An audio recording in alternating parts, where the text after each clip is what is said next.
Это Дуняша и Софийка, две лосихи-сигалетки. На свет они появились в конце мая, начале июня. Эта весна для лосифермы Печора-Илочского выдалась богатой. На свет появились сразу 4 детеныша, все девочки. На этих сахатых красавиц сразу положили глаз специалисты национального парка Зюраткуль. Там лосиферме всего 7 лет, она еще только развивается, и, конечно, новые особи нужны. У нас лоси все вольно, так сказать, вольно живущие. Приходят, телятся, так сказать.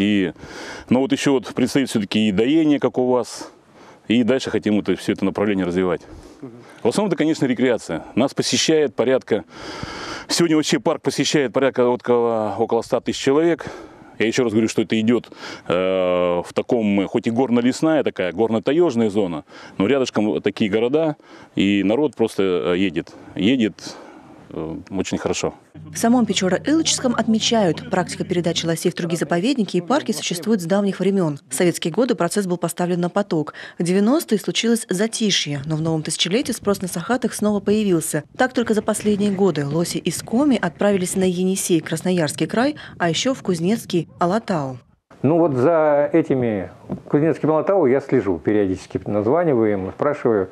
Они присылают фотографии, видео у себя там выкладывают на сайте, тоже смотрел. Живы пока наши лоси везде. А уж тех, которых увезли в 60-е годы, тогда много очень увезли в Костромские и прочие земли, те, естественно, были выращены. Из них начались лосифермы. Началась лосиферма, которая Костромская, началась Горьковская в Затоне. Ну, она, правда, потом прекратила существование. На Алтае были наши лоси. Но в ВДНХ возили лосей все время. Когда побеждали, мы там даже были победители ВДНХ, наши доярки.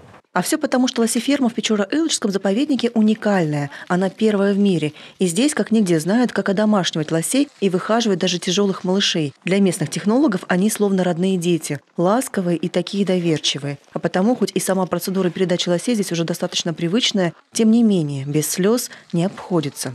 Со всеми тяжело расстаемся. Они же все выращены на руках. Очень сложная процедура. Не могу тебе сказать. Печально это. Впрочем, здесь знают, этих двух барышень новый хозяин, директор заповедника Зюраткуль, будет буквально на руках носить. Отдают своих подопечных в Печора-Илочском только проверенным людям и организациям. Лосиный дом Челябинской области как раз такой. Его и создавали в 2010-м как реабилитационный центр для пострадавших от браконьеров лосей. То есть находили лосят, которые были от браконьеров не на территории парка, а близлежащие. И вот так вот оно пошло, что потом также браконьеры возмещали ущерб, также приобретали. И вот как сейчас вот это мы сейчас забираем этих двух лосят, именно браконьер возместил ущерб, чтобы, так сказать, возместить этот ущерб на природу. Всего за всю историю лосифермы в Якше было передано 50 сахатых. Вот и к отправке этих здесь готовятся основательно. Внутри грузовика все для удобства. Матрасы на полу и по стене, чтобы было теплее и мягче. Тут же ветки. Это любимый корм сахатых. Словом, все для того, чтобы неблизкий путь прошел для юных лосих максимально комфортно. Все-таки впереди 2000 километров и как минимум 2 суток в пути. Любовь Лапина, Николай Смирнов, телеканал Юрган, Троицко-Печорский район.